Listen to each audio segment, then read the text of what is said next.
Bonjour à tous, bonjour à tous les vivants. Alors aujourd'hui, le sujet que j'avais envie d'aborder avec vous, c'est celui de euh, comment trouver en fait la signification de ce qui nous arrive, comment reprendre aussi la responsabilité, le contrôle de chacune des situations, des événements qui peuvent nous arriver, de façon en fait à sortir de l'état de victime, sortir du triangle de Karpman, et puis reprendre en fait reprendre la responsabilité, l'entièreté en fait de son acte de choisir quelle réaction ou quelle réponse je vais apporter à tel ou tel événement ou situation. Alors en fait, si on part d'une situation donnée,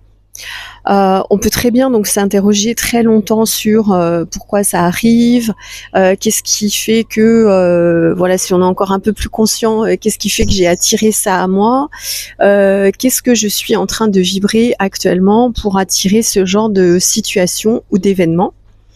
Et en fait, ce qui va toujours être intéressant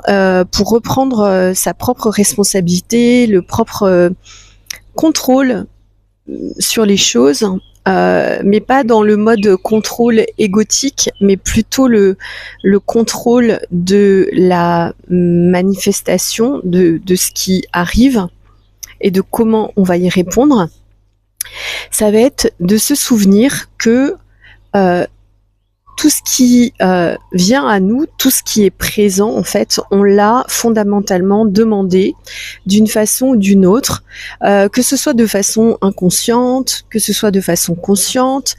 Et souvent, en fait, dans les actes de demande de manifestation, de loi de l'attraction, dont je suis pas hyper fan parce que souvent ils sont effectués, ces demandes, elles sont effectuées à partir de l'espace de l'ego, donc du besoin, de la peur, du manque, et donc du coup on est susceptible aussi d'attirer à nous en réponse des événements, des situations, des personnes qui vont en fait vibrer et qui vont être la réponse à cette demande faite sous l'emprise d'émotions fortes qui sont davantage de nature égotique, qu'à partir d'un espace très léger, un espace d'être, où là, on est déjà en complétude et en fait, où la demande déjà va être non définie dans son principe. Voilà, ça va être une demande beaucoup plus générale. Donc là, l'idée, pour reprendre un petit peu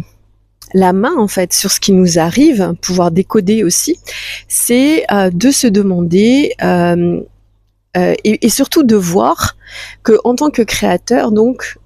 nous avons choisi, nous avons fait le choix de cette situation, de cet événement, de cette relation, de cette qu'elle soit professionnelle, sentimentale ou autre. Nous avons fait le choix de cet événement parce que il va venir nous éclairer sur notre parcours, en tout cas sur nos demandes inconscientes. Et l'idée, c'est véritablement d'être attentif au fait que, entre guillemets, ce qui va nous arriver n'est que le fruit d'une demande beaucoup plus en amont, une demande qui souvent, et ça c'est totalement omis, quand on va demander, par exemple, on peut demander à avoir l'abondance financière, à avoir voilà, une vie avec beaucoup plus de temps,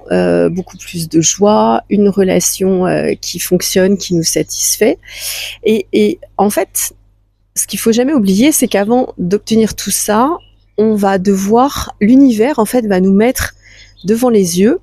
tout ce qui empêche et tout ce qui fait obstacle. Donc à chaque fois que l'on demande quelque chose pour soi-même, que ce soit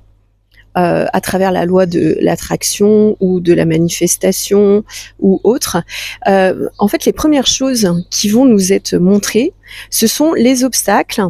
et les choses qu'on doit modifier, les choses qui ne fonctionnent pas, les choses dont on doit se débarrasser pour pouvoir ensuite obtenir beaucoup plus grand et pour pouvoir faire la place en fait au total recevoir de ce qui vient ensuite. Et ça, c'est vrai qu'on a tendance à occulter, on va demander et on peut se dire mais mince, je n'ai pas réussi à obtenir ce que je voulais, ça ressemble pas du tout à ce que j'ai demandé. Et je me souviens comme ça une fois, j'avais demandé à faire le tri un petit peu dans mes finances, voilà, par rapport à mes papiers, par rapport à tout ce qui restait un petit peu en stand-by parce que justement je partais voyager et que je voulais avoir l'esprit tranquille. Et donc, c'est une période ensuite où j'ai reçu énormément de factures, de restes de contraventions, d'amendes qui dataient de très très longtemps. Et en les recevant, en fait, sur le moment, c'était des gros montants, donc j'étais un petit peu sous le choc. Et puis ensuite, je me suis souvenu, mais oui, en fait, tu as demandé à clarifier ta situation, à ordonner tes finances, à mettre de l'ordre aussi dans ta situation administrative, financière et autres avant ton prochain départ, avant ton prochain voyage. Et donc, très logiquement, l'univers vient t'apporter cette clarté et vient te permettre en fait de te mettre à jour dans ta vie, dans tes papiers, dans tout ce qui est administratif. Et ça, donc, il faut jamais occulter tous les obstacles, toutes les barrières aussi qu'on a pu poser,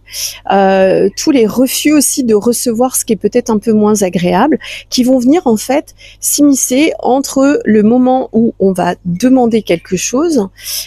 et où on va penser le vibrer et le fait que avant d'obtenir parfois des choses, il y a des étapes, il y a des initiations, il y a des passages à franchir et puis des choses qui doivent être réglées ou qui doivent être vues tout simplement si on part du principe que on est déjà parfait en tant que tel et qu'on n'a rien à améliorer, mais au moins des choses qui doivent être vues avant de passer certaines étapes. Voilà, donc c'était ce que j'avais envie aussi de partager par rapport à tout ce que j'ai expérimenté. Souvent, quand on demande le meilleur, on peut avoir parfois le pire qui se présente pour pouvoir ensuite aller vers justement un chemin qui est beaucoup plus dégagé, beaucoup plus clarifié et beaucoup plus adapté en fait à notre fort intérieur, à nos désirs les plus profonds. Voilà, donc acceptez tout ce qui vient à vous comme quelque chose que vous avez inconsciemment demandé, comme quelque chose d'intermédiaire aussi à la demande que vous avez formulée et au fait que ça puisse ensuite se manifester dans la matière, dans votre réalité. Voilà, je vous laisse méditer sur ces quelques mots et je vous retrouve très bientôt.